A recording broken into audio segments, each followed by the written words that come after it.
తనకన్నా తక్కువ ఒక 6 ఇయర్స్ చెల్లితోనో తమ్ముడితోనో మాట్లాడాలన్న భయం.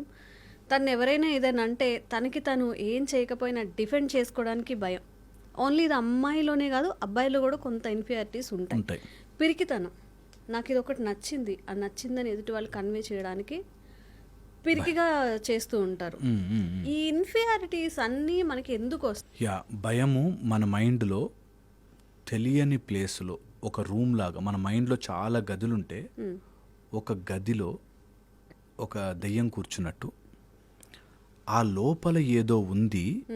అంటే మనం ఒక ఇల్లు కొనుక్కున్నాము, మన మైండే ఒక ఇల్లు అయితే ఆ ఇంట్లోపల ఒక 4-5 రూమ్స్లో లాక్ వేసి ఉంది, లోపలేవో సౌండ్స్ వస్తున్నాయి. ఓకే, ఓపెన్ చేసే ధైర్యం లేదు.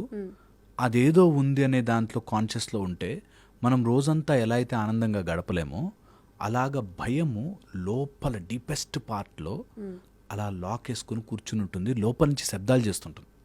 మనకి చంద్రముఖి సినిమాలో అరుంధతిలో చూపిస్తా చూడు, దగ్గర లోపల నుంచి సౌండ్లు వస్తుంటాయి. అలాగ లోపల భయము ప్రతి సీన్లోనూ అక్కడేదో దయ్యం ఉంది, అక్కడేదో దయ్యం ఉంది అని ఎలా అయితే భయపడతామో అలాగా మన మైండ్లో భయము అనేది ఒకటి లోపల కూర్చుని ఉంటుంది.